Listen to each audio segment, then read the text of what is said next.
ஸ்ரீமதே ராமானுஜாய நமக. ஆழ்வார் எம்பெருமானார் ஜீயர் திருவடிகளே சரணம். ஆச்சாரியன் திருவடிகளே சரணம். அன்னவயல் புதுவை ஆண்டாள் அரங்கருக்கு பண்ணு திருப்பாவை பல்பதியும் இன்னிசையால் பாடிக் கொடுத்தாள். நற்பாமாலை பூமாலை சூடிக் கொடுத்தாளை சொல்லு அஞ்சு கொடிக்கொரு சந்ததியாய். ஆழ்வார்கள் தஞ்செயலை விஞ்சி நிற்கும் தன்மையளாய் பிஞ்சாய் பழுத்தாளை ஆண்டாளை பக்தியுடன் நாளும் வழுத்தாய் மனமே மகிழ்ந்து. இன்றைய அனுபவமாக திருப்பாவை 13வது பாசுரம். கிருஷ்ண பக்தியானது முதிர்ந்து அது அமுத வெள்ளமாக வெள்ளமிட்டு பாய அதிலிருந்து அமிர்தம் போலே உதித்ததான திருவாக்குதான் கோதை நாச்சியாரினுடைய திருப்பாவை என்கின்ற அற்புதமான கிரந்தம். வேதம் அனைத்திற்கும் வித்துன்னும் பாதகங்கள் அத்தனையும் தீர்க்கும்னும் அந்த பரமனுடைய அடியையே காட்டிக் கொடுக்கும் என்ற இந்த திருப்பாவையினுடைய பெருமையாகும். இதிலே 5 என்று இந்த பாசுரங்கள் 30 பிரிக்கப்படுகின்றது கோதை தமிழ். முதல் 5 பாசுரங்களிலே நாச்சியார் தான் எம்பெருமானை அடைய வேண்டி தான் வகித்திருக்கக்கூடியதான திருவில்லிபுத்தூர் என்கின்ற திவ்ய தேசத்தையே திருவாய்ப்பாடியாகவும் தன்னுடைய தோழிமார்களையே கோபஸ்திரீகளாகவும் வடபெரும் கோயிலுடையானுடைய சந்நிதியையே கண்ணனுடைய சந்நிதியாகவும் அவனை அடைய வேண்டி அவனையே உபாயமாகவும் பிராப்பியமாகவும் எண்ணிக்கொண்டு அவனை அடைவதற்காக நோன்பு நோற்பதற்காக சங்கல்பம் செய்கின்றாள். ஆக முதல் பாசுரத்திலே அதற்கான கால அவகாசத்தை சொல்லி கால நேரத்தை சொல்லி 2வது பாசுரத்திலே நோன்பிற்கான வரைமுறைகளை எல்லாமும் சொல்லி 3வது பாசுரத்திலே எல்லோரும் செழிப்புற்று இருக்க வேண்டும், எங்கும் செல்வமானது நிறைந்திருக்க வேண்டும்னும் அந்த நோன்பிற்காக இந்த செல்வமானது எங்கும் நிறையப்படட்டும்னும் 4வது பாசுரத்துல ஆழி மழை கண்ணா சார்ங்கத்தாலே நீ சரத்தை பொழிந்தாய்னு சொன்னா இந்த லோகமானது தாங்காது, அதனாலே வருஷத்தை நீ பொழிவாயாக. எங்கும் செழிப்புற்றிருக்க வேண்டும்னு சொன்னா வருஷமானது தலையானது, அதனாலே வருஷத்தை நீ பொழிவாயாகன்னு 4வது பாசுரத்திலேயும் 5வது பாசுரத்துல சேஷ்டித்தங்கள் உடைய எம்பெருமான் தனக்கு பறை நிச்சயமாக கொடுப்பான்கிறத முதல் பாசுரத்திலேயும் சொல்லி அதை ஊர்ஜிதப்படுத்தும் விதமாக இப்படி 5 பாசுரங்களாலே சொல்லி வேதத்திலே சொல்லி இருப்பது போலே விண்ணோர் பெருமான் பாதம் பணிவது யாரை கொண்டு? வேதம் வல்லார்களை கொண்டு.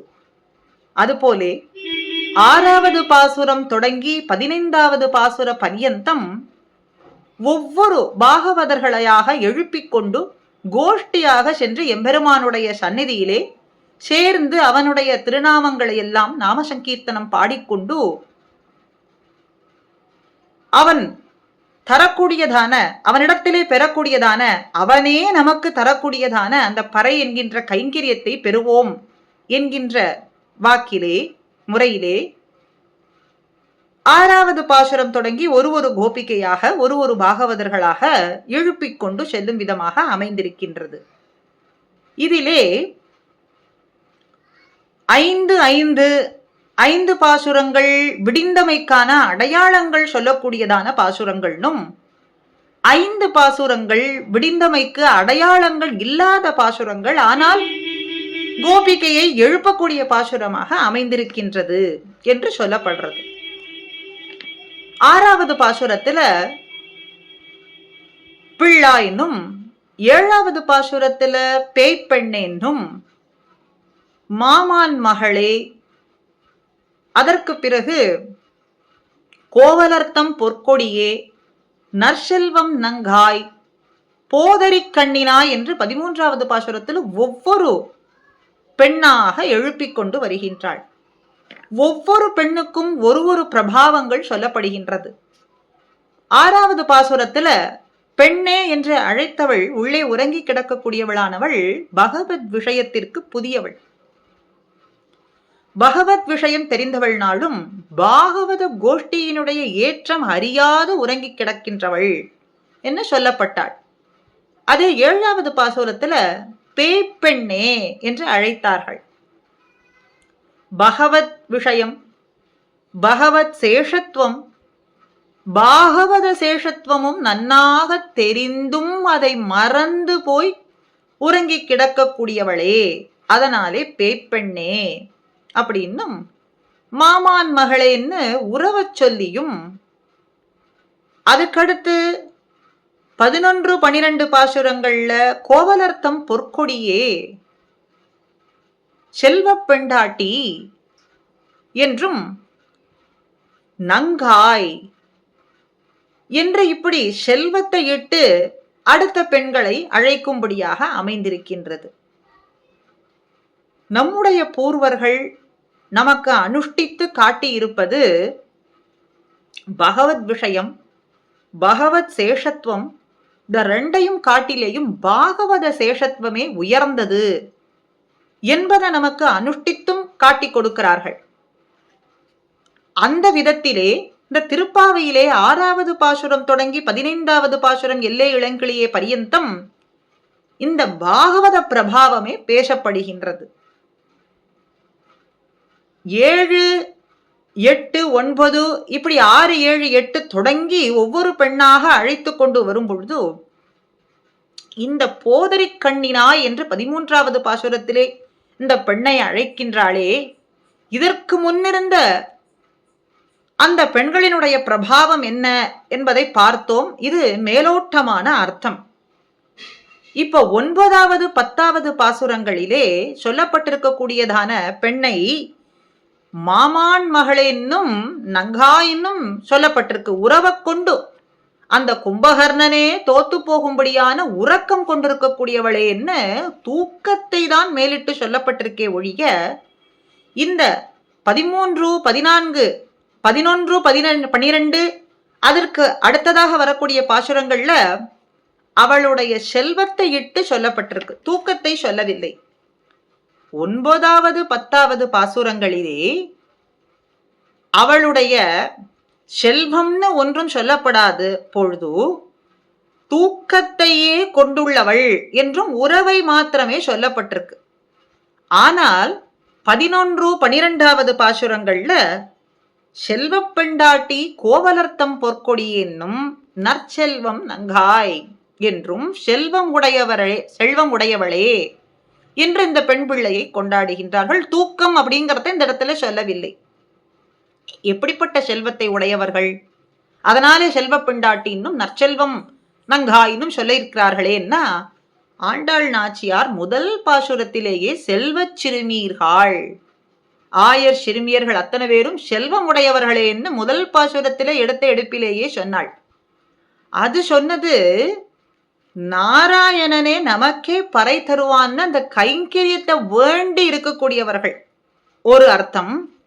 2வது கிருஷ்ண அவதார காலத்திலேயே இருந்தவர்கள், அவதரித்தவர்கள். கிருஷ்ணன் அவதரித்த காலத்திலேயே இவர்களும் இருந்தவர்கள் அப்படிங்கிறதுனால அப்படிப்பட்ட செல்வத்தை உடையவர்கள், அதனாலே செல்வச் சிறுமீர்கள் என்று இன்னொரு அர்த்தம். அந்த செல்வத்தை காட்டிலேயும் இப்போ இங்கே நீங்காத செல்வம் நிறைந்தேலோர் எம்பாவாயின்னு 3வது பாசுரத்திலேயும் காட்டி 11வது பாசுரத்திலேயும் 12வது பாசுரத்திலேயும் செல்வம் உடையவளே, பொற்கொடியே, நற்செல்வன் நங்காய் அப்படின்னு சொல்லப்பட்டிருக்குன்னா பஞ்சமோபாயம் என்று பிரசித்தியாக சொல்லப்படக்கூடியது நம் பூர்வர்கள் காட்டிக் கொடுக்கிறார்கள். உபாயங்கள்ல பஞ்ச விதமாக இருக்கின்றது, 5 விதமாக. கர்மயோகம், பக்தி யோகம், ஞான யோகம், சரணாகதி அதாவது பிரபத்தின்னும், ஐந்தாவது ஆச்சாரிய அபிமானம் என்று இந்த ஐந்தத்தான் பஞ்சமோபாயம்னு சொல்றோம். கர்ம ஞான பக்தி யோகங்கள் இதெல்லாம் முறையே 6லிருந்து 8 பாசுரங்கள். அதற்கு பிறகு இந்த 9வது 10வது பாசுரத்துல இருக்கக்கூடிய இந்த பெண்களை, தூக்கத்திலேயே ஆழ்ந்திருக்கக்கூடியவர்கள், தூக்கம் என்கின்ற வேலையையே பிரதானமாக கொண்டிருக்கக்கூடிய பெண்களே, பெண் பிள்ளையே அப்படின்னு சொல்றது. இவர்கள் பிரபத்தி நிஷ்டர்கள், சரணாகதியை உபாயமாக கொண்டவர்கள். பிரபத்தி நிஷ்டர்கள் அப்படிங்கிறதுனாலே இவர்களை, பிரபத்தி நிஷ்டர்கள் சரணாகதி செய்யக்கூடியவர்கள் அப்படின்னா பகவானே உபாயம்னு இருக்கக்கூடியவர்கள், வியாபாரம் இல்லாதவர்கள். பகவானே உபாயம்னா அவனே நம்மை கை கொள்ளுவது அப்படின்னும், அதுல ஸ்வகத ஸ்வீகாரம்னும் பரகத ஸ்வீகாரம்னு 2 வகைப்படுகின்றது. அதை பார்ப்போம். இப்ப பகவானே உபாயம் பிராப்யம் அப்படின்னு இருக்கக்கூடியவர்களுக்கு தங்களுடைய காரியம் வியாபாரம்னு ஒன்றுமே இருக்காது. அதனாலதான் இந்த இடத்துல அவர்களுக்கு ஒரு காரியமும் இல்லைங்கிறதுனால தூக்கத்தையே பிரதானமாக காரியமாக கொண்டிருக்கிறார்கள். அப்படிங்கிறதுனால கும்பகர்ணனும் உனக்கு தோத்து போவான். அப்படிப்பட்ட தூக்கத்தை கொண்டுள்ளவளே, மாமான் மகளே, மாமீர், நீர் அவளை சொல்லி எழுப்பக்கூடாதான்ற என்கின்ற படியிலே இப்படி சொல்கின்றார்களாக. இந்த 9, 10 பாசுரத்திலே சொல்லப்பட்ட அதிகாரிகள் சரணாகத நிஷ்டர்கள், பிரபத்தி நிஷ்டர்கள், எம்பெருமானையே உபாயமாக கொண்டுள்ளவர்கள். ஆனால் இந்த 11, 12வது பாசுரத்திலே சொல்லப்பட்டதான பெண் பிள்ளைகள் செல்வமுடையவர்கள்னு பார்த்தோம். என்ன செல்வம்? ஆச்சாரிய அபிமானம் என்கின்ற செல்வத்தை உடையவர்கள். பஞ்சமோபாயம்னும் சரமமான உபாயம்னும் எளியதான உபாயம்னும் சொல்லும்படியான ஆச்சாரியனை பற்றுவது, ஆச்சாரிய அபிமானத்துல ஒதுங்குவது என்று சொல்லும்படியான அந்த ஆச்சாரிய அபிமானத்தையே உபாயமாக கொண்டவர்கள். அப்படிங்கிறதுனாலே அப்படிப்பட்ட செல்வத்தை பெற்றவர்கள். ஒவ்வொரு நிலையாக இப்ப இந்த 13வது பாசுரத்துல அனுபவிக்கக்கூடிய அந்த நிலைக்கு 6வது பாசுரத்திலிருந்து தொடங்கி 12வது பாசுரம் வரைக்கும் ஒரு படி போலே ஒவ்வொரு நிலையாக கடந்து வரக்கூடியதான நிலையை பெற்ற பெண் பிள்ளைகள் அப்படின்னு நாம் வைத்துக் கொள்ளலாம். இப்ப உதாரணத்துக்கு ஒவ்வொரு திவ்ய தேசத்துல ஒவ்வொரு எம்பெருமான் எழுந்தருளி இருக்கின்றான். எம்பெருமானுடைய ஒவ்வொரு குணமானது பிரகாசிக்கின்றது. திருக்குறுங்குடியிலே எம்பெருமானுடைய லாவண்யம், பரத்வம் ஒரு திவ்ய தேசத்திலேயும், இப்படி ஒவ்வொரு திவ்ய தேசத்திலே எழுந்தருளி இருக்கிறான் எம்பெருமான்னா, அப்போ அந்த எம்பெருமானுக்கு அந்த குணம் மாத்திரம்தான் உண்டா, மற்ற குணங்கள்லாம் இல்லையான்னா எல்லா குணமும் உண்டு. ஆனால் அந்த குணத்தை எம்பெருமான் அடியவருக்கு காட்ட அது மேலோங்கி பிரகாசித்திருக்கிறது என்று சொல்றது போல இங்கே எல்லா பெண் பிள்ளைகளுமே பகவானே உபாயம், பகவானுடைய சந்நிதியிலே சென்று அடைவதுதான் நமக்கு பறை, அவனுடைய உகப்புக்காக அவனுடைய திருவடியிலே நாம் கைங்கரியம் செய்வதுதான் இந்த ஆத்மஸ்வரூபத்துக்கு ஏற்றதுங்கிற ஞானத்தை நன்னாக பெற்றவர்கள் என்ற பொழுதிலும் ஒவ்வொரு பெண் பிள்ளையினிடத்துல ஒவ்வொரு நிலையானது பிரகாசிக்கின்றது. அதைத்தான் 6, 7, 8ல கர்ம ஞான பக்தியானது வெளிப்பட்ட பொழுதில் இந்த 9வது 10வது பாசுரத்துல சொல்லப்பட்டதான அந்த பாகவத கோபிகைகளுக்கு, ஸ்திரீகளுக்கு, தோழிகளுக்கு, நாச்சியாரினுடைய தோழிகளுக்கு சரணாகதி பிரபத்தி நிஷ்டையிலே ஊன்றினவர்களாக இருக்கின்றார்கள். ஆக கர்ம ஞான பக்தியானது முதிர்ந்து ஒவ்வொன்றாக முதிர்ந்து சரணாகதிக்கு உந்தி செல்ல பிரபத்தை நிஷ்டையிலே ஊன்றினவர்கள் பிரபன்னர்கள் அடுத்து என்ன செய்வார்கள்? ஆச்சாரிய அபிமானத்துல சென்று ஒதுங்குவார்கள். அப்படி அந்த 9, 10 நிலையை விட்டு அடுத்தது 11, 12வது பாசுரத்துல சொல்லப்பட்டதான இந்த பெண் பிள்ளைகள் ஆச்சாரிய அபிமானத்திலே ஒதுங்கினவர்கள் ஆவார்கள். சரி, இந்த சரணாகத நிஷ்டர்கள் பகவானே உபாயம், பகவானே பிராப்யம் என்றிருந்தவர்களுக்கு ஸ்வ வியாபாரம் கிடையாது, அவர்கள் செய்ய வேண்டிய காரியம் இல்லை அப்படின்னு பார்த்தோம். இதுல 2 வகை உண்டு. ஸ்வகத ஸ்வீகாரம்னும் பரகத ஸ்வீகாரம் என்று 2 வகைப்படுகின்றது. ஸ்வீகாரம் அப்படின்னா என்னது? ஏற்றுக்கொள்றது, ஸ்வீகரிப்பது, ஸ்வீகரித்துக் கொள்ள வேண்டும் சுவாமி அப்படின்னு நாம் சொல்றோம். ஸ்வீகரிப்பது அப்படின்னா எடுத்துக்கொள்வது. அப்ப ஸ்வகத ஸ்வீகாரம் அப்படின்னா நாமே சென்று எம்பெருமானை பற்றி கொள்வது. ஸ்வகத, ஸ்வனாலே நாம், நாமாக சென்று எம்பெருமானை பற்றுவது, அடைவது, இது ஸ்வகத ஸ்வீகாரம். பரகத ஸ்வீகாரம் அப்படின்னு சொன்னா பரனாலே பிறர். அப்போ எம்பெருமான் வந்து நம்மை ஏற்றுக்கொள்வது, நாம் எம்பெருமானை அடைவது, நாமே சென்று எம்பெருமானை பற்றுவதுங்கிறது ஸ்வகத ஸ்வீகாரம். எம்பெருமான் வந்து நம்மை ஏற்றுக்கொள்வதுங்கிறது பரகத ஸ்வீகாரம். இதற்கு பல அர்த்தங்கள் எளிதாக புரிய வேண்டும் அப்படின்னு சொன்னா இந்த குரங்கையும் பூனையையும் வைத்து இதை நன்றாக விளக்குவார்கள் பூர்வர்கள். குரங்கானது தன்னுடைய குட்டியை எடுத்து செல்லும் பொழுது எப்படி இருக்கும்? அந்த குட்டி தாயாரை கவ்விக்கொள்ளும், தாய் குரங்கை கவ்விக்கொள்ளும். அது ஒரு கிளையிலிருந்து மற்றொரு கிளைக்கு தாவும் பொழுது இந்த பிடியானது தளர்ந்தது அப்படின்னு சொன்னா அந்த குட்டி குரங்கு கீழே விழ வேண்டியதுதான். ஆனால் அதே பூனைக்கு பார்த்தோம்னா அந்த பூனையானது தன்னுடைய குட்டியை தன் வாயாலே கவ்விக்கொண்டு எடுத்து செல்லும். இதிலே எது அதி ஜாக்கிரதையாக இருக்கக்கூடியதுன்னு பார்த்தா பூனையினுடைய குட்டி கவலைப்பட வேண்டிய அவசியம் இல்லை, நிர்பயமா இருக்கலாம். நிர்பயோ நிர்பயரோஸ்மின்னு சொல்றது போல இந்த குட்டியானது கவலையற்று இருக்கும். ஏன்னா பொறுப்பு அத்தனையும் தாய் பூனையினிடத்துல சென்று விடுகின்றது. அதே குரங்கினிடத்திலே அப்படி கிடையாது. இந்த குட்டியானதே தானே பற்றி கொள்ள வேண்டும் அப்படிங்கிறதுனால இந்த குரங்கினுடைய உபமானத்துக்கு ஸ்வகத ஸ்வீகாரத்தையும் பரகத ஸ்வீகாரத்துக்கு இந்த பூனையினுடைய உபமானத்தையும் சொல்றது பழக்கம்.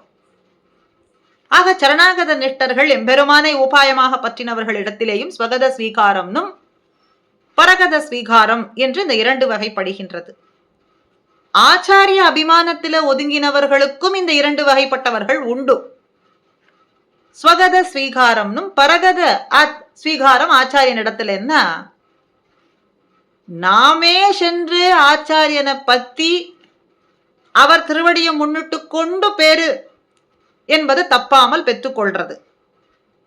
பரகத ஸ்வீகாரம் ஆச்சாரியன் தானே உகந்து வந்து நம்ம ஏத்துக்கொண்டு நம் பையல் அப்படின்னு சொல்லி ஹிதமான உபதேசங்களை எல்லாம் நமக்கு உபதேசித்து பேரு பெற்றுக்கொள்ளும்படிக்கு செய்யறது அப்படின்னு இந்த 2.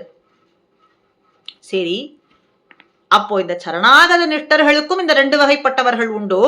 ஆச்சாரிய அபிமானத்துல ஒதுங்கினவர்களுக்கும் உபாயமாக பற்றினவர்களுக்கும் இந்த 2 வகை உண்டுன்னா என்ன வித்தியாசம் அப்படின்னு கேட்கும் பொழுது,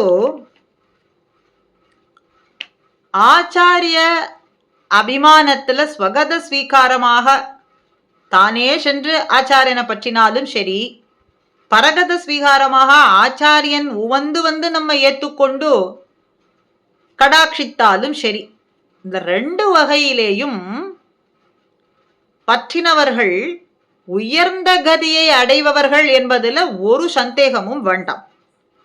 இருவருமே உயர்ந்த கதியை அடைந்து விடுவார்கள், இதுல ஒரு குறையும் கிடையாது. நாமே சென்று ஆச்சாரியனை பத்தினாலும் ஆச்சாரியனே நம்மை உகந்து ஏற்றுக்கொண்டாலும் இதிலே உயர்ந்த கதியை 2 வகை சாரார்களும் பெற்று விடுவார்கள். ஆனா அதே எம்பெருமானே உபாயம் பிராப்யம் அப்படின்னு அடைந்தவர்களுக்கு எம்பெருமானுடைய சுவாதந்திரியம் தலை தூக்கும் பொழுதோ அவன் நம்மை ஏற்றுக்கொண்டாலும் கொள்வான், விட்டாலும் விட்டு விடுவான். இதுதான் வித்தியாசம். சரணாகத நிஷ்டர்களுக்கும் ஆச்சாரிய அபிமானத்தையே உபாயமாக கொண்டவர்களுக்கும் எளிதான வித்தியாசம் என்று இந்த 2 சொல்லப்படுகின்றது. ஆக இப்ப இந்த 13வது பாசுரத்திலேயும் 14வது பாசுரத்திலேயும் ஞானம் அனுட்டானம் இவை நன்னாகவே உடையனான குரு ஆச்சாரியனை பத்தி புகழ்ந்து சொல்லும்படியான பாசுரமாக அமைந்திருக்கின்றது என்று நாம் எடுத்துக்கொள்ளலாம். போதரி கண்ணினாய் என்று கண்ணழகையும், நாவுடையாய் என்று 14வது பாசுரத்துல வாக்கு சாதுரியம் கொண்டவள், வாக்கு சாதுரியம் உடையவளே அப்படின்னு இந்த ரெண்டையுமே ஞானமும் அனுஷ்டானமும் உடைய ஆச்சாரியனை உகழ்ந்து சொல்றதாக உள் அர்த்தமாக அமைந்திருக்கிறதாக நாம் எடுத்துக்கொள்ளலாம். ஆக பகவான் அநேக அவதாரங்கள் எடுத்து இந்த ஆத்மா ஓய்வு பெற வேண்டும் என்று திருவுள்ளம் கொண்ட பொழுது அது பலிக்காது போக ஆச்சாரியர்கள் அவதாரம். ஆக பகவான் அவதாரமே ஆச்சாரியர்கள் அவதாரம் என்றும் நாம் எடுத்துக்கொள்ளலாம். ஏன்னா சஸ்திரத்தாலே அவன் இறங்கி வந்து சாதிக்க முடியாததை சாஸ்திரபாணியாக சாஸ்திரங்களை கொண்டு எளிதிலே நாம் அடைந்து விடலாம் என்று இந்த ஆச்சாரியர்களினுடைய அவதாரமாக சுவாதந்திரியத்தை உடையவனான எம்பெருமான் ஸ்வதந்திரன். அப்போ இந்த ஆத்மாக்கள்லாம் பேறு பெற வேண்டும், ஒருவனை சென்று அடைய வேண்டும்னா சுவாதந்திரியம் உடையவனான எம்பெருமானை பார்த்து பயம் நேரிடுகின்றது. ஏன்னா அவன் நமக்கு பேத்த கொடுத்தாலும் கொடுக்கலாம், நம்முடைய தோஷத்தை கண்டு கைவிட்டாலும் கேட்பவர் யாரும் கிடையாது. அந்த இடத்திலே பாரதந்திரியம் உடையவர்களை நாம் தேடுகின்றோம். சரி, பாரதந்திரம் உடையவர்கள் அநேகம் பேர் இருந்தாலும் அவர்களை சென்று அடைந்தால் அவர்களுக்கு மோட்சத்தை கொடுக்கக்கூடிய அதிகாரம் உண்டான்னா கிடையாது. அப்போ ஸ்வதந்திரனா இருக்கக்கூடிய எம்பெருமான் தன்னை ஏறிட்டு கொண்டு பாரதந்திரியன் என்கின்ற வேஷத்தை நமக்கு காட்டினால் நாம் சென்று அவனை அடையும்படியான ஒரு நிலைமை ஏற்படுகின்றது. அப்படிங்கும் பொழுது அந்த இடத்திலே இந்த ஆச்சாரியர்களினுடைய அவதாரம் என்பது அவசியமாகின்றது.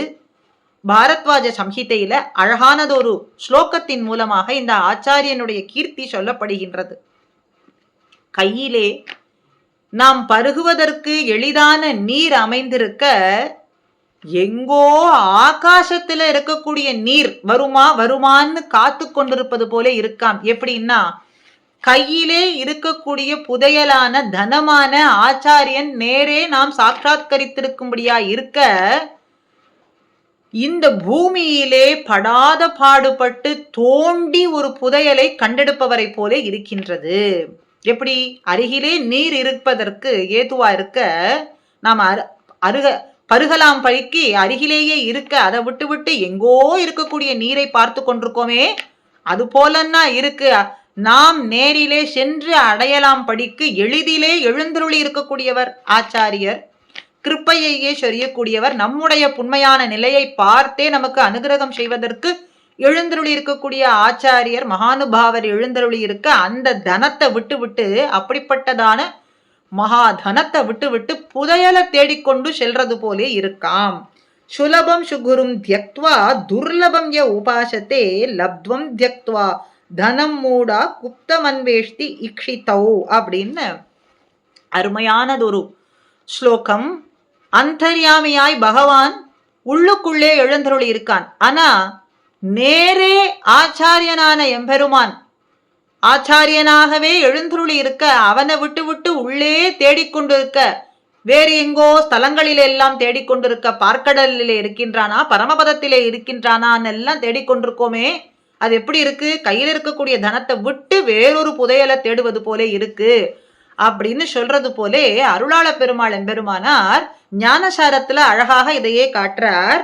தன் கைப்பொருள் விட்டாரேனும் காசினியில் தான் புதைத்த அப்பொருள் தேடித் திரிவான் அப்படின்னு. கைப்பொருள் இருக்கு, அதை விட்டு விட்டு காசியில போய் தான் தொலைத்ததான அந்த பொருளை தேடுவதுங்கிறது சாத்தியமா? எங்கோ தொலைந்து போன பொருளை போய் தேடி அதை அடைவதுங்கிறது எவ்வளவு துர்லபமோ அது போலேத்தான் அருகிலே இருக்கக்கூடிய நமக்கே கருணை செய்வதற்கான ஆச்சாரியன் எழுந்தருளி இருக்க அவரை விட்டு விட்டு எங்கோ தேடி திரிவது என்று சொல்றது போல இப்படி ஆச்சாரியனுடைய அபிமானத்திலே ஒதுங்கினவர்கள் அதையே உபாயமும் பிராபியமாகவும் கொண்டுள்ள இந்த பெண் பிள்ளைகளை, செல்வம் கொண்டுள்ளவர்களை எழுப்புவதாக அமைந்திருக்கின்றது இந்த 13, 14வது பாசுரங்கள். புள்ளின் வாய் கீண்டானை புல்லா அரக்கனை கிள்ளிக் களைந்தானை கீர்த்திமை பாடிப்போய் பிள்ளைகள் எல்லாரும் பாவை களம் புக்கார் வெள்ளி எழுந்து வியாழன் உறங்கித்து புள்ளும் சிலம்பினகான் போதரிக் கண்ணினாய் குள்ள குளிரக் குடைந்து நீராடாதே பள்ளி கிடத்தியோ பாவாய் நீ நன்னாளாள் கள்ளம் தவிர்ந்து கலந்து ஏலோர் எம்பாவாய் என்கின்ற பாசுரம் பதவுரையை அனுபவிப்போம். புள்ளின் வாய் கீண்டான். பகாசுரன் பறவை உருக்கொண்டு வந்தவன், அவனுடைய வாயை கிழித்தவனும் பொல்லா அரக்கனை கிள்ளிக் களைந்தான். பொல்லாதவன், அரக்கனானவன், ராவணனை கிள்ளியே அழித்து புகட்டினவனான எம்பெருமானுடைய கீர்த்திமை பாடிப்போய், அவனுடைய நாமத்தை எல்லாம் பாடுவோம், வீர செயல்களை எல்லாம் பாடுவோம். பிள்ளைகள் எல்லாரும், எல்லா பிள்ளைகளுமே, பெண் பிள்ளைகளும் பாவைக்களம் புகுந்து விட்டனர். கிருஷ்ணனும் நாங்களும் சேர்ந்து அனுபவிப்பதற்காக இருக்கக்கூடிய நோன்பு நோர்க்கைக்காக இருக்க வேண்டியதான இடத்துக்கு சென்று விட்டோம். வெள்ளி எழுந்தது, வியாழனும் உறங்கிற்று. சுக்கிரனானவன் மேலே எழுந்தார், குரு பகவானும் அஸ்தமித்தார். மேலும் புல்லும் சிலம்பினது, பார் பறவைகள் எல்லாம் சிதறி சென்றது. எதற்காக? இறை தேடுவதற்காக தங்களுடைய கூட்டை விட்டு சென்று விட்டது. போது அரி கண்ணினாய், பூவையும் மானை போன்ற கண்ணழகு உடையவளே, மானையும் ஒத்துள்ள கண்ணை உடையவளே, பாவாய் ஸ்திரீயானவளே, இயற்கையாகவே ஸ்திரீத்துவத்தை உடையவளே, பெண் பிள்ளையே, நீ நல் நாள், கிருஷ்ணனும் நாமும் சேர்ந்து அனுபவிக்கக்கூடிய நாள் வந்துவிட்டது. அதனாலே கள்ளம் தவிர்ந்து கிருஷ்ண குணானுபவத்தை தனியே அனுபவிப்பதுங்கிறத கள்ளத்தை விட்டு விட்டு கலந்து நாம் எல்லோரும் சேர்ந்து அனுபவிப்போம். குள்ள குளிர குளிர்ச்சியா இருக்கக்கூடிய நீரிலே நன்னாக நீராடாமல், கிருஷ்ண அனுபவத்தை பகிர்ந்து அனுபவிக்காமல் நீ இப்படி உறங்கிக் கொண்டிருக்கலாமா? படுக்கையிலே கிடந்து உறங்குகின்றாயே, இது என்ன ஆச்சரியம் என்று இந்த பதவுரையிலே சொல்கின்றார்கள்.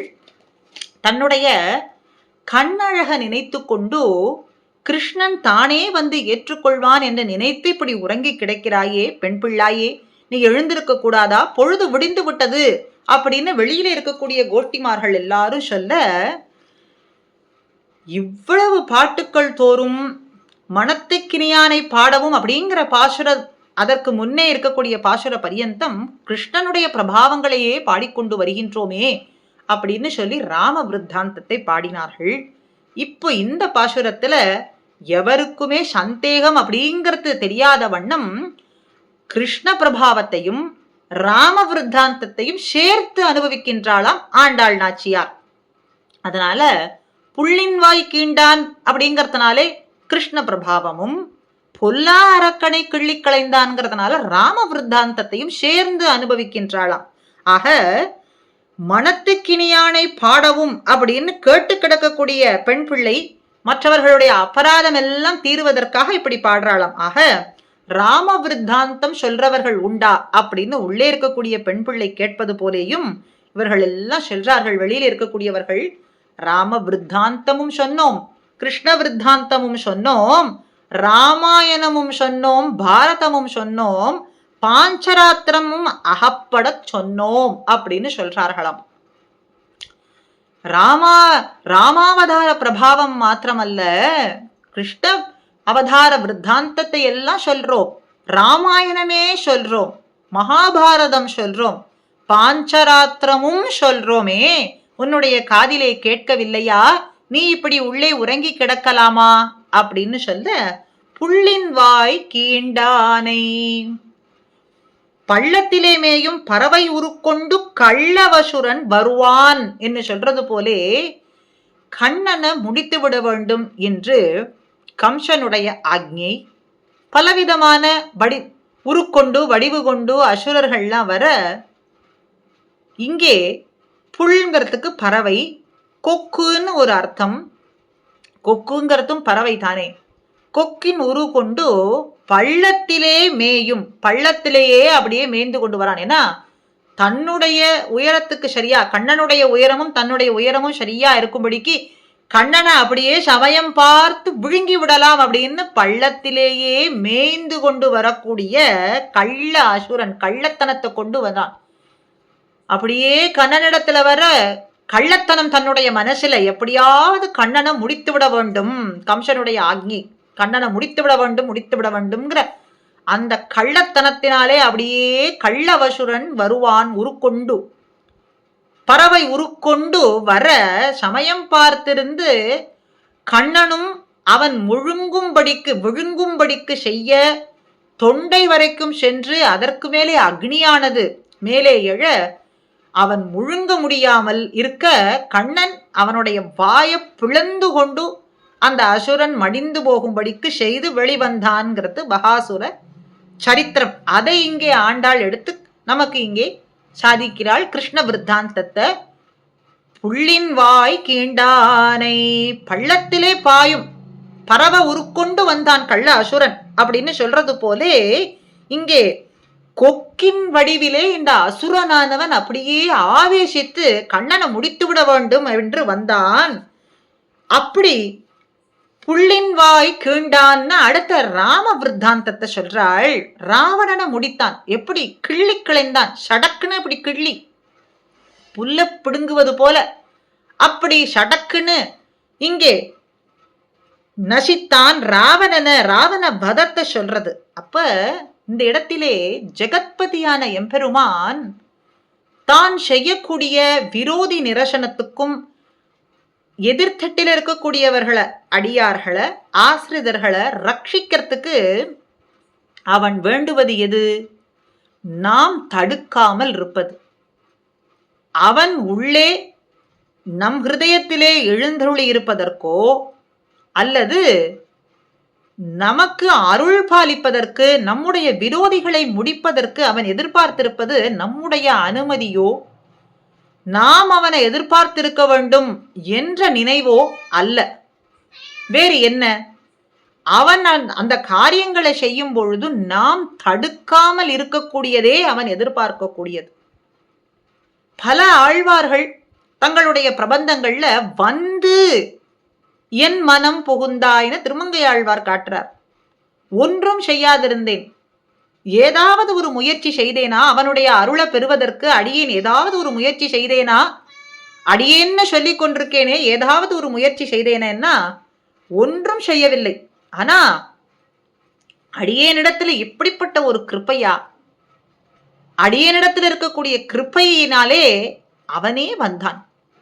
பரமபதம் தொட்டு பார்க்கடல் எல்லாம் விட்டு விட்டு அரவிந்த பாவையோடும் மற்றும் அவனுடைய நித்தியசூரிகள் அத்தனை பேரினோடும் திவ்ய தேசங்களிலெல்லாம் வந்தானா, அது எல்லாமும் விடுத்து என் ஹிருதயத்திலே வந்து புகுந்தான் என்று சொல்றது படிக்கு அவன் வருவதை அடியேன் தடுக்காமல் இருந்ததையே பற்றாசாக கொண்டு வந்து எழுந்தருளினான். இனிமேல் பேரேன், நெஞ்சு நிறைய புகுந்தான், இனிமேல் பேரேன், இந்த நெஞ்சை விட்டு இனிமேல் செல்வதற்கு இல்லைன்னு நித்தியவாசம் செய்யும்படியாக எழுந்தருளி இருக்கிறான். அப்படி எம்பெருமான் எதிர்பார்ப்பது நம்முடைய அனுமதியையோ நாம் அவனிடத்தில் ஈடுபாடு கொண்டிருப்பதையோ அவன் எதிர்பார்க்கவில்லை. தடுக்காமையே பற்றாசாக கொண்டு எழுந்தருளி இருக்கிறான் என்று சொல்றது போலே விரோதியை போக்க தன்னை கொடுக்க அவன் தயாராக இருக்கின்றான். ஜெகத்பதியான எம்பெருமான் அவன் அருளை விலக்காமையும் இழப்பும் அதையே அவன் வேண்டுவது. அதுதான் கோதில் அடியார் குணம். கோதில் அடியாருடைய குணமே விலக்காமையும் இழப்பும். அவன் அருளை விலக்காமல் இருக்கிறதையும் இறப்பையுமே அவன் எதிர்பார்க்கின்றான். அவன் தன்னை கொடுக்கிறதுக்கு தயாராக காத்து கொண்டு இருக்க இவனுடைய அனுமதியும் அவனுடைய ரட்சகத்துவமும் ஸ்வரூபத்திலே புகுமத்தனை. ஆக நாம் அதை தடுக்காமல் விலக்காமல் இருக்கிறதே நம்முடைய ஸ்வரூபத்திலே புகும் அப்படின்னு சொல்றது. ஆக தன்னுடைய அஜ்ஞான சக்திகளையும், நம்முடைய அஜ்ஞான சக்திகளாக இருக்கட்டும், அவனுடைய ஞான சக்திகளையா இருக்கட்டும், எல்லாம் நாம் கொண்டிருப்பது என்னதுன்னு கேட்டா அவனே உபாயம் என்கின்ற எண்ணம் மாத்திரமே. அஜ்ஞானமா இருக்கட்டும், அவன் ஞான சக்திகளுக்கெல்லாம் உறைவிடவனா இருக்கட்டும், நாம் எந்த முயற்சியும் செய்யாத பொழுதும் நாம் கொண்டிருக்க வேண்டிய எண்ணம் என்ன? அவனே உபாயம், அவனே பிராப்பியம் என்றும் அவன் அருளை சொரிகின்ற சமயத்துல அதை தடுக்காமல் இருக்கிறது அப்படின்னு சொல்றது போல இங்கே ராவணனை ஒழிப்பதற்கு அவன் ராமாவதாரம் எடுத்து வந்தான். ஆக பொல்லா அரக்கனை முடித்தான். பொல்லாதவன். இப்படி ராம விருத்தாந்தங்களையும் கிருஷ்ண விருத்தாந்தத்தையும் ஒரு முறை சொன்னது போல பல முறை சொல்லிக் கொண்டு நின்றார்கள் அப்படின்னு மறுபடியும் மறுபடியும் கிருஷ்ண விருத்தாந்தத்தை சேர்த்து சேர்த்து சொல்றார்கள். புள்ளின் வாய் கீண்டான், பொல்லா அரக்கனை கிள்ளிக்களைந்தான் கிள்ளிக்களைந்தான் அப்படின்னு சொல்லிக்கொண்டே இருக்கின்றார்கள். சரி, தாங்கள் எங்கே சென்று எதில ஈடுபாடு கொண்டிருக்கிறார்கள் அப்படின்னு பார்த்தா கிருஷ்ண விருத்தாந்தத்துல. அப்போ மறுபடியும் எதுக்கு ராம விருத்தாந்தத்தையே சொல்லிக் கொண்டிருக்கிறார்கள் அப்படிங்கிற கேள்வி வந்தால், பொல்லா அரக்கன் இப்படி செய்தானேன்னு மாய்ந்து போய் சொல்றார்களாம். பொல்லாதவன், அந்த பொல்லாத அரக்கன் அப்படிங்கிறதுக்கு 3 வகையான அர்த்தத்தை சொல்றார்கள். உயிரையும் உடலையும் பிரித்தது போல, உயிருக்கு உடல் ரெண்டையும் பிரித்தது போலன்னா பிராட்டியும் எம்பெருமானையும் பிரித்து விட்டான். முன்பொலாய் ராவணந்தன் முதுமதில் இலங்கை வேபித்து திருமங்கையாழ்வார் சொல்றார். அவனுடைய பொல்லாத தன்மைக்கு ஒரு பாசுரம் இதுதான் அப்படின்னு அளவிட்டு சொல்ல முடியாது. அப்படிப்பட்ட ஒரு பொல்லாத அரக்கன், அசுரன் அரக்கன் அப்படிங்கிறதுக்கும் 2 வேறுபாடு உண்டு. அசுரன் அப்படின்னு சொன்னா ரஜோகுணம், அரக்கன்னா தமோ குணம். தமோ குணத்திலே அதிலேயும் இவன் இருக்கக்கூடிய இந்த தன்மைக்கு அளவிட்டு சொல்ல முடியாது. அத்தனை அரக்கர் அசுரர்களை காட்டிலேயும் விஞ்சிய தன்மை பெற்றவன்.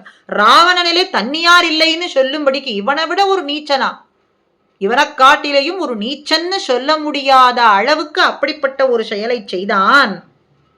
அப்படின்னா உயிரையும் உடம்பையும் பிரித்தது போலன்னா பிராட்டியையும் எம்பெருமானையும் பிரித்தான். அவன் தன்மைக்கு பாசுரமே சொல்ல முடியாது. திருவினை பிடித்த கொடுமைனா அவன் செய்தது துர்விருத்தகா. துர்விருத்தகான்னா இப்படிப்பட்ட ஒரு துர்மயமான தன்மை கொண்டவன். அதனால நீச்சன்கிறதுனால பொல்லா அரக்கனை. அப்ப விபீஷணஸ்து தர்மாத்மா அப்படின்னு அவன் குலத்துல வந்தவன் அரக்கன்தான், ஆனா தர்மாத்மா அப்படின்னா அப்போ இவன் எப்படிப்பட்டதான பொல்லாத தன்மையை உடையவன்கிறதுக்கு இப்படி சொல்றார். விபீஷணஸ்து தர்மாத்மா என்று நல்லவன் ஒருத்தன் அந்த குலத்திலே இருந்தானே, அவனும் இருக்க இவன் இப்படி பொல்லாத தன்மையை பெற்றவனாயிருக்க பொல்லா அரக்கனை, பொல்லாத தன்மை பெற்றவன். ஜகத் சைலம் பரிவாத்தியமகம் அப்படின்னு ஜகத்துல தேடி பார்த்தா இவனை காட்டிலேயும் ஒரு நீச்சர்கள் கண்ணிய பயல் ஒருத்தரும் இல்லைன்னு சொல்லலாம் படிக்கான ஒரு செயலை செய்தவன்கிறதுனால பொல்லா, இதுக்கு அர்த்தமிட்டே சொல்ல முடியாத அளவுக்கு பொல்லாத தன்மையை பெற்றவன் அப்படின்னு இந்த இடத்துல வியாக்கியாத்தாக்கள் வியாக்கியானம் சொல்றார்கள். அரக்கன், அரக்கன் ரஜோகுணத்துல மிகுந்தவனா இருக்கான. மாயா மிருக்கத்தையே கொண்டு காரியம் செய்தவன், மாய சிரசை காட்டினவன். அப்படி ராவணனை காட்டிலேயும் ஒரு நீச்சர்னு சொல்ல முடியாது. அவன் கொண்டுள்ள தன்மையை இட்டும் சொல்ல முடியாது. அவன் செய்த செயல்களை இட்டும் அவனை காட்டிலேயும் ஒரு தன்னியதர்கள் உண்டுன்னு சொல்ல முடியாது அப்படின்னு சொல்றது போலே பொல்லா அரக்கனை கிள்ளிக்களைந்தான். கிள்ளிக்களைந்தான், கல்லெடுத்து கல்மாரி காத்தது அப்படின்னு சொல்றது போல, கல் வருஷத்துக்கு கல்லையே எடுத்து கோவர்தனத்தையே எடுத்து காட்டினது போல ராவணனுடைய சரத்துக்கு சர வருஷமாகவே எம்பெருமான் தன்னுடைய வீரியம் தெரியும்படிக்கு காட்டினான். அப்படி கிள்ளி, அப்படி சுலபமா செய்யும்படியான காரியத்துக்காக கிள்ளி. திருவிளையாடக்கூடிய சூழல்ல நோவுபடும் பொழுது கிள்ளி எடுப்பது போல அப்படி எடுத்தானாம். அப்படி கீர்த்திமை பாடி கிள்ளி களைந்தவன், இப்படி கிள்ளி புகட்டினவனுடைய வீரிய சரித்திரத்தை பாடும்படிக்கு. எப்படின்னா ராவணனே கீர்த்தியை பாடுகின்றானாம், ராமனுடைய கீர்த்தியை. சத்ரோகோ பிரக்யாத வீரியஸ்ய ரஞ்சனீயஸ்ய விக்ரமைஹி அப்படின்னு சத்ருவானவன், ராவணன் ராமனுடைய கீர்த்தியை பாடுகின்றானாம். என்ன வீரியம், என்ன வீரியம்! அவன் இன்னும் போய் நாளை வான்னு ராமன் சொல்ல, மறுபடியும் அரண்மனைக்கு வர இப்படி சோர்ந்து போயிருக்கிறத கண்டு கேட்டார்களாம் அங்க இருக்கக்கூடியவர்கள். என்ன நேரிட்டதுன்னா, என்ன வீரம்! இப்படிப்பட்ட ஒரு வீரியவானை நான் இதுவரை கண்டதே இல்லை. சர வருஷமாக அது அந்த அம்புகளானது எங்கிருந்து வருகின்றது, எதை குறிவைத்து வருகின்றதுன்னு சொல்ல முடியவில்லை. அவனுடைய வீரியத்துக்கு நான் தோத்து போனேன் அப்படின்னு சொன்னான். அப்படி சத்ரோகோ பிரக்யாத வீரியஸ்ய ரஞ்சனியஸ்ய, அதுக்கு நான் மதிமயங்கினேன் அவனுடைய வீரியத்துக்குன்னு. சத்ருவானவன் ராவணன் ராமனுடைய வீரியத்தை கீர்த்தியை பாடுகின்றானே. அப்படின்னா இந்த இடத்துல ராவணன் ராமனுடைய வீரிய கீர்த்தியை பாடுகின்றான். அதே சூர்பனகை ராமனுடைய அழகிலே மயங்கி தருணவ் ரூப சம்பன்னவ் சுகுமாரவ்னு அங்க எழுந்தருள் இருக்கக்கூடிய லக்ஷ்மணனையும் ராமனுடைய கீர்த்தியை புகழ்கின்றாளாம். மூக்கருவட்டு ஜனஸ்தானத்திலே மறுபடி வந்து ராவணனிடத்துல சொல்லும் பொழுதோ அவர்களை குறைதானே சொல்ல வேண்டும். ஆனா எப்படி சொல்றாளாம்னா, தருணவ் அவர்களுடைய ரூபத்தை பார்த்தா சுகுமாரமா இருக்கின்றார்கள், சக்கரவர்த்தி திருமகன் போல இருக்கின்றார்கள், கண்ணானது இமைத்து கொள்ளாதபடிக்கு பார்க்கலாம் படியான ரூப லாவண்யம் உடையவர்களாக இருக்கின்றார்கள், வீரியவானாக இருக்கின்றார்கள்னு அப்படி புகழ்ந்து சொல்றாளாம். அப்படி தருணவ் ரூப சம்பன்னவ்னு சூர்பனகை அவர்களுடைய லாவண்யத்துல அழகிலே மயங்கி கீர்த்தியை பாடுகின்றாளாம். சரி, விபீஷணஸ்ய தர்மாத்மான்னு சொன்னாரே, இந்த அரக்க குலத்திலேயும் ஒரு தர்மவானான விபீஷணன் இருக்கான்னா, அவன் ராமனுடைய சீலத்துக்கு தோத்து போய் அவனுடைய சீல குணத்தை கீர்த்தியை பாடுகின்றானாம் அப்படின்னு சொல்றது போலே, ராவணன் பெருமாள் வீரத்துக்கு இலக்கானான், சூர்பனகை ராமனுடைய அழகிலே இலக்கானாள், கலங்கினாள், தம்பி விபீஷணனானவன் சீலத்துக்கு இலக்கானான். அப்படி சத்ருவானவர்களும் மற்றவர்களும் இப்படி எம்பெருமானுடைய கீர்த்தியை பாடுகின்ற பொழுது, நீ இப்படி எழுந்து வந்து எங்களோடு கோஷ்டியிலே சேர்ந்து பாடாமல் இருக்கலாமா? துர்பலையானவளாக இருக்கலாமா? பாட்டே தாரகமாக இருக்கின்றார்கள். இந்த எம்பெருமானுடைய நாமம் இவர்களுக்கு எப்படி இருக்கு அப்படின்னு கேட்டா, அதுதான் தாரகமா இருக்கு. உண்ணும் சோறு பருகு நீர் தின்னும் வித்திலே எல்லாம் கண்ணன்னு சொல்றது போல இவனுடைய நாம சங்கீர்த்தனம் தான் அவர்களுக்கு தாரகமாக இருக்கின்றது. பாதேயம் புண்டரீகாட்ச நாம சங்கீர்த்தனாமிருத்தம், சாக்ஷாத் பாதேயம் திருநாம சங்கீர்த்தனம். தனதாள் பாடி எப்படி இருக்குன்னா, பாதேயம்னா வழிச்சோறு, வழிநடைக்கு நடந்து போகும்போது சோறு எது, வழிநடையா போகும்போது அவர்களுக்கு சோறு எதுவா இருக்கு, பசிச்சுது அப்படின்னா திருநாம சங்கீர்த்தனம், நாம சங்கீர்த்தனமே அவர்களுக்கு சோறாக இருக்காம். புண்டரீகாட்ச நாம சங்கீர்த்தனம், அழகிய கண்களை உடையவனான அவனுடைய நாமத்தை கீர்த்திகளை பாடுவதே இவர்களுக்கு வழிச்சோறாக பாதேயமாக இருக்கின்றது. அப்படி பிள்ளைகள் எல்லாரும், எல்லா பிள்ளைகளும் நாங்கள் எழுந்தருளி இருக்க நீ இப்படி இன்னும் உறங்கிக் கொண்டிருக்கலாமா? நாம் சென்று எழுப்பிக் கொண்டு போக வேண்டும்படியான பாலைகள் சிறுமியர்கள் கூட எழுந்து சென்று விட்டார்கள். ஆனால் நீ இன்னும் தூங்கிக் கொண்டிருக்கலாமா, உறங்கலாமா அப்படின்னா எல்லாரும் உணர்ந்து புறப்பட்டு விட்டார்கள். கிருஷ்ணனோடு சேர்ந்து அனுபவிக்கும்படியான குறிப்பிட்ட இடத்துக்கு, நோன்பு நோக்க வேண்டிய இடத்துக்கு சென்று விட்டார்கள். எழுப்பவே வேண்டும்படியான பெண்கள் கூட உணர்ந்து சென்று விட்டார்கள். ஆனால் நீ இன்னும் உறங்கலாமா? பாவைக்களம் புகுந்தார்கள். பாவைக்களம்னா மழைய வேண்டி இந்திராணியின் இடத்திலேயும் கண்ணனோடு சேர்ந்து நாங்கள் எப்பொழுதும் இருக்க வேண்டும் அப்படிங்கிறதுனால ரதிய நோக்கியும் இவர்கள் செய்ய வேண்டிய நோன்புக்கு குறிப்பிட்டதான இடத்துக்கு நெற்களம், போர்க்களம் அப்படின்னு சொல்றது போல, நெற்களம்னா நெல்லை கொட்டி வைத்திருக்கக்கூடிய களம், அது போல இவர்கள்லாம் சென்று சேர்ந்தார்கள் நோன்புக்கு ஆயத்தமாக. அப்படிப்பட்ட பாவைகள் எல்லாரும் சேர்ந்திருக்கக்கூடிய இடத்திற்கு பாவைக்களம். ஆக பிள்ளைகள் எல்லாருமே, குறிப்பிட்டவர்கள்னு இல்லாமல் எல்லா பிள்ளைகளும் சேர்ந்து பாவைக்களத்துக்கு புகுந்து விட்டோம் அப்படின்னு சொல்ல, உள்ளிருந்தவள் சொல்றாளாம், அவர்கள்லாம் பாலைகள், சின்ன பெண் பிள்ளைகள் பொழுது விடிந்ததுன்னு கூட அறியாதவர்கள், இன்னும் விடியவே இல்லையே, நீங்கள் சொன்னதனால சென்றிருப்பார்கள், பொழுது இன்னும் விடியவே இல்லை, நீங்கள் இப்படி என்னை எழுப்பலாமா அப்படின்னு சொல்ல, வெள்ளி எழுந்தது வியாழன் உறங்கிற்று.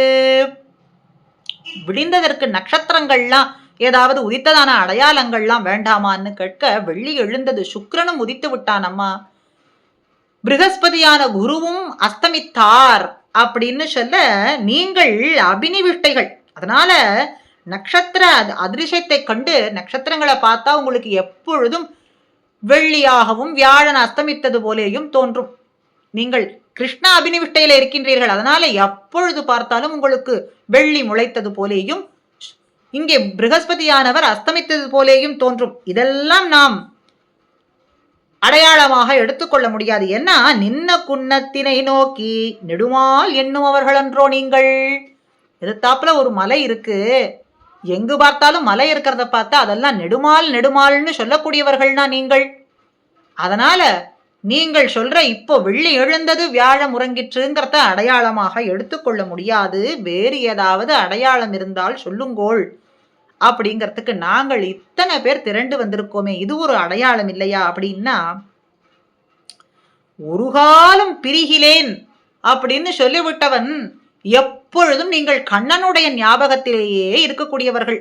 அதனாலே உறக்கம் என்பதே இல்லாமல் இருக்கக்கூடியவர்கள். உறங்கினால் தானே உங்களுக்கு விடிந்தது அப்படின்னு எழுந்திருப்பதுங்கிறது ஒன்று உண்டு. அதனாலே நீங்கள் உணர்ந்து இது காலை பொழுதுன்னு வந்ததெல்லாம் ஒரு அடையாளமாக எடுத்துக்கொள்ள முடியாது. வேறு அடையாளங்கள் இருந்தால் சொல்லுங்கள்னு சொல்ல, புள்ளும் சிலம்பினகான், 6வது பாசுரத்திலேயும் புள்ளும் சிலம்பினது அப்படின்னு அடையாளம் சொன்னாள்.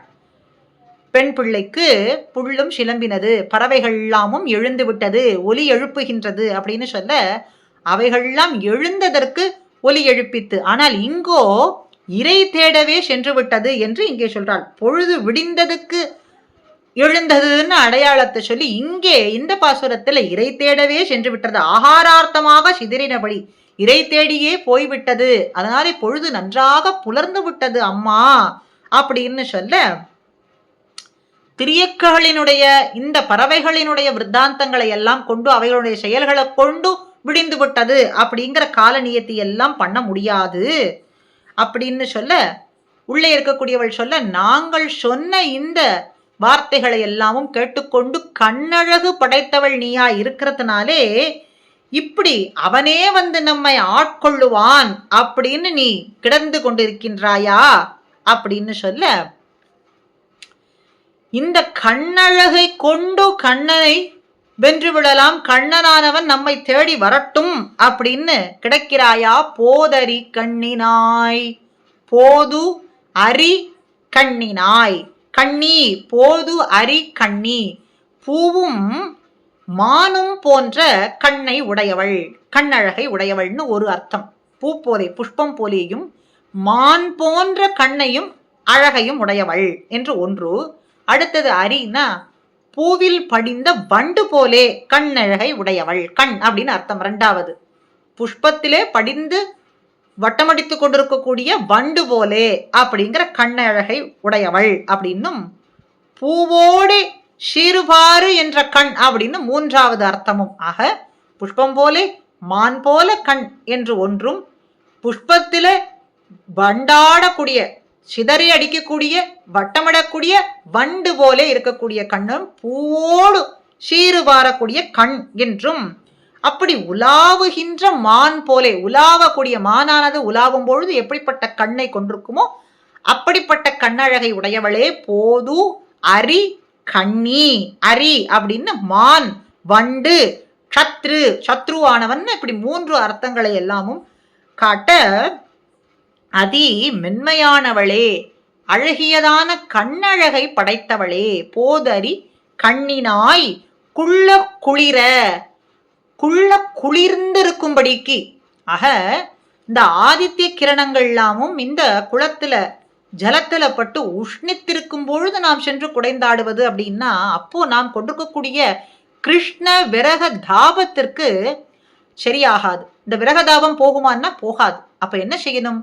நன்னாக குளிர்ந்திருக்கக்கூடிய சமயத்துல சென்று நீராடினோம் அப்படின்னு சொன்னா இந்த விரக தாபமானது போகும் அப்படின்னு ஆதித்ய கிரணம் பட்டு கொதிப்பதற்கு முன்னேயே நாம் சென்று நன்னாக ஆழமான நீரிலே குளிர்ந்திருக்கக்கூடிய நீரிலே குடைந்து ஆட வேண்டும் விரகதாபம் செல்லும்படியாக.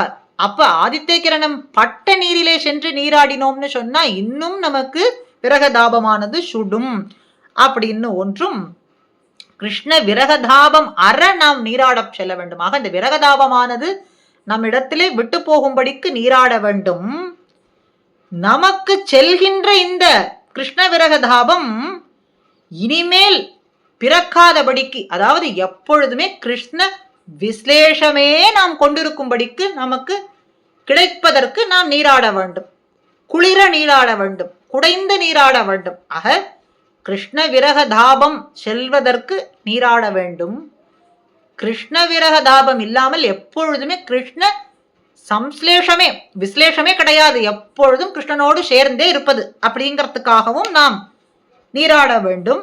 கிருஷ்ண குண அனுபவத்தில் மூழ்கி இருப்பதற்காக, அப்படி அனுபவிப்பதற்காக நாம் நீராட வேண்டும். அதனால குளிர கிருஷ்ணனுடைய கண்ணழகு உன்னுடைய கண்ணழகு, இந்த 2 கண்ணழகிலேயும் நாங்கள் இப்படி தோற்று போயிருக்கிறோமே, 2 பேரினுடைய இருவரினுடைய கண்ணழகை பார்த்து நாங்கள் இப்படி தோற்று போய் உன்னுடைய கண்ணழகாலே உன்னாலே நாங்கள் கிருஷ்ண அனுபவத்தை பெறுவோம், பேத்துக்கு உடல்னு நாங்கள் இருக்கிறோமே, அதெல்லாம் பொய்யாகி விடும் போல் இருக்கே.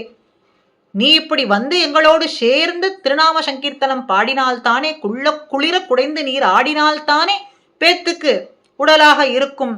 உன்னுடைய கண்ணழக கொண்டு கிருஷ்ணனுடைய கண்ணழகை வென்றுவிடலாம், அனுபவிக்கலாம் அப்படின்னு நாங்கள் இருக்கோமே, இதெல்லாம் பொய்யாகி விடுமோ அப்படின்னா இதற்கு எப்படி சொல்றார்? இந்த குளிரங்கிறதுக்கு இங்கே ஆச்சாரியர்கள் நமக்கு காட்டுகின்றார்கள்.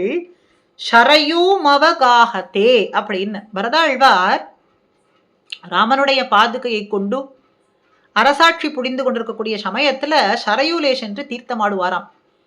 எப்பொழுதோ நன்னாக நட்ட நடு நிஷி வேளையிலே, நள்ளிரவு வேளையிலே சென்று நீராடுவாராம். அதுவும் எப்படின்னா சரையு நதியிலே ஆழமான இடத்துக்கு சென்று நீராடுவான். எதுக்குன்னா ராம விரக தாபமானது தன்னிடத்துல தீர்ந்து போக வேண்டும். அந்த ராம விரக தாபமானது அப்படி அவரை வாட்டினதுங்கிறதுனால மேலாக நீராடினால் அப்படின்னா ஆதித்யனுடைய கிரணம் பட்டு உஷ்ணமானது இன்னும் ராம விரக தாபத்தை அதிகமாக்கும். அப்படிங்கிறதுனால நட்ட நடுநிஷி வேளையில ஆழமான இடத்துக்கு சென்று குளிர்ந்த நீரிலே ராமவிரக தாபம் அத்து போகும்படிக்கு நீராடுவார்னு சொல்றது போலே, பெண் பிள்ளையே போதடி கண்ணினாய் கண்ணழகு படைத்தவளே, உன்னுடைய கண்ணழகாலே கிருஷ்ணனுடைய கண்ணழகையும் அனுபவித்து பேத்துக்கு கைங்கரியத்தை பெற்றுவிடலாம் என்கின்ற நம்பிக்கையில இருக்கக்கூடிய எங்களுக்கு நீ எழுந்து வந்து குடைந்து நீராடும் படிக்கு நீ செய்ய வேண்டும். இப்படி சொல்லியும் அவள் உறங்கிக் கொண்டிருக்கிறாளே. பள்ளி கிடத்தியோ, நாமும் அவனுமாய் இருக்க இப்படி ஜலக்கிரீட பண்ணி ஒருத்தருக்கு ஒருத்தர் விளையாடி கொண்டு ராசக்கிரீடையெல்லாம் பண்ணலாம்னு எண்ணிக்கொண்டிருக்க, இதெல்லாம் பொய்யாக்கும்படிக்கு நீ படுக்கையிலேயே இப்படி கிடக்கிறாயே அப்படின்னா, தவாங்கே சமுபாவிஷம் பார்த்த விடமெங்கும், ஒரு வயல்ல நெற்பயிர்களானது எங்குமே விளைந்திருக்கான். ஆனா அதை விட்டு இவர் தன்னுடைய பசிக்கு உணவு தேடுவதற்காக உஞ்சவிருத்தி பண்ணி கொண்டு செல்றது போல கண்ணனை அனுபவிப்பதற்கு நிலைமையெல்லாம் தயாராக இருக்கின்றது, அனுபவிப்பதற்கு நாங்களும் தயாராக இருக்கோம். ஆனா அதெல்லாம் விட்டு அவன் என்றோ படுத்திருந்தான் அப்படிங்கிற அந்த படுக்கையை போய் மோந்து பார்த்து கொண்டு இப்படி உறங்கி கிடக்கிறாயே, நெற்பயிர்கள் வயல்ல இருக்க, அதை விட்டு உஞ்சவிருத்தி பண்ணுவார போல இருக்கு உன்னுடைய காரியம். பள்ளி கிடத்தியோ பாவாய், கிருஷ்ணனுடைய கண்ணுக்கு இலக்காகும்படிக்கு நிருபாதிகமான ஸ்திரீத்துவத்தை உடையவள், கிருஷ்ணனுடைய கண்ணுக்கு இலக்காகும்படிக்கு இப்படிப்பட்ட சுபாவத்தை உடையவளான நீ இப்படி தனியே கிடக்கலாமா? இப்படி தனியாக இருப்பது உன்னுடைய ஸ்வரூபத்துக்கு ஏற்றமா? தனியாக கிருஷ்ணானுபவம் பண்ணுவது அப்படிங்கிறது ஸ்வரூபத்துக்கு ஏற்றமா? நன்னாளால் காலம் இப்போ பரிணாமியா கிடக்கின்றது. காலம் இப்போ கிருஷ்ணானுபவம் பண்ணுவதற்கு ஏற்ற காலமா இருக்கு, கூடியிருந்து அனுபவிக்கும்படியான காலம் இருக்க, வயோசியாஹதி வர்த்ததே அப்படின்னு சோகிக்கும்படியா இருக்கு. நீ தனியா கிடந்து கிருஷ்ணானுபவம் பண்ணுவது பார்த்தா எங்களுக்கு சோகிக்க வேண்டியதா இருக்கு. நன்னாள் காலகிருத்த பரிணாமம் இல்லாத தேசத்தில் உள்ளவர்கள் எல்லாரும் இப்ப என்ன சொல்றார்கள், இந்த தேசத்துல உள்ளவர்கள் கூட உருகி கிருஷ்ணானுபவம் பண்ணுவதற்கு எங்களுக்கு உத்தரவு கொடுத்தது போலேன்னா இருக்கு இந்த காலம் கனிந்திருப்பது. அப்படி இருக்க இந்த காலத்தை விட்டு நாட்டார்கள் எல்லாம் உகந்து கொண்டாடும்படியா இருக்கு. அப்படிப்பட்ட இந்த நன்னாளிலே சற்று போது கழிந்தால் கூட கிருஷ்ணானுபவம் பண்ண முடியாமல் சென்று விடுமே. எத்தனை அரக்கர்கள் எத்தனை அசுரர்கள்லாம் வந்து இப்படி நலிவு பெறும்படிக்கு செய்வார்களோ, கிருஷ்ணன் இருக்கட்டும் நீங்கள் இருக்கட்டும் அப்படின்னு பிரித்து விடும்படியான செயல்களையும் செய்வார்களோ அப்படின்னும் பயமா இருக்கு. அதனால இந்த நன்னாள் இப்பொழுதே இந்த நன்னாளிலே நாட்டார்கள்லாம் ஒன்னு சொல்லாத பொழுதே நாம் கிருஷ்ணானுபவம் பண்ண வேண்டாமா? நீ தனியாக கிடந்து அனுபவம் பண்ணி கொண்டிருக்கின்றாயே, உன் வாசல்ல நாங்கள் இப்படி நின்று கொண்டிருக்கின்றோமே, கிருஷ்ணன் முகத்திலே விழிக்கக்கூடிய நாளாக இப்ப அமைந்திருக்கிறதே, அதை விட்டு கள்ளம் தவிர்ந்து இந்த நன்னாளில உன்னுடைய கள்ளத்தை தவிர்ந்து விடு. என்ன கள்ளத்தனம்? தனியாக கிருஷ்ணானுபவம் பண்ணி கொண்டிருப்பது அப்படிங்கிற அந்த கள்ளத்தனத்தை தவிர்ந்து கூடியிருந்து நாம் சேர்ந்து அந்த கிருஷ்ணானுபவம் பண்ணுவோம். ஆக அவனோடு கடந்த உடம்பை அந்த உடம்பை உகப்போடு காண நாங்கள் தயாராக இருக்க நீ ஏன் மறைத்து கிடக்கிறாய்? உள்ளே உன்னை காட்டாமல் எதற்காக மறைத்து கிடக்கிறாய்னா, இது எப்படி இருக்குன்னா ஆத்மாபகாரணம் பண்ணினது போலே ஆத்மாபகாரத்தை தவிர்ந்து எங்களோட கலக்கப்பாராய். சோரோனாத்மா ஆத்மா அபகாரினா, ஆத்மா அபகாரம் தனியாக கிடந்து கிருஷ்ணானுபவம் பண்ணுவதுங்கிறது ஆத்மாவை அபகரித்தது போலேன்னா குற்றமாகும்.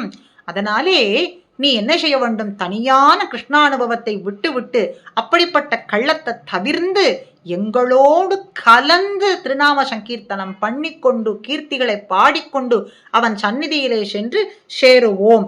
ஆக சேஷ ஆத்மா அபகாரினாம் என்கின்ற இந்த கள்ளத்தனத்தை தவிர்ந்து எங்களோட கலந்து திருநாம சங்கீர்த்தனம் பாடி கண்ணனோடே சேர்ந்து அனுபவிக்கும்படியான இந்த நன்னாளிலே நாம் சென்று சேருவோம்.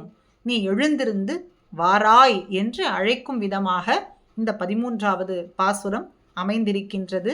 இந்த சத்சங்கத்தை நாம் அத்துணை பேரும் கூடியிருந்து அனுபவிக்கும்படியான இந்த ஒரு நல்ல வாய்ப்பை இந்த எந்தை ராமானுஜ முனி கைங்கரிய சபா அடியேனுக்கு ஏற்படுத்தி கொடுக்க அடியேனுடைய கிருத்தஜதைகளை அத்துணை வைஷ்ணவ அடியார்களுக்கும் தெரிவித்துக் கொள்கின்றேன். ஸ்ரீமதே ராமானுஜாய நமஹா.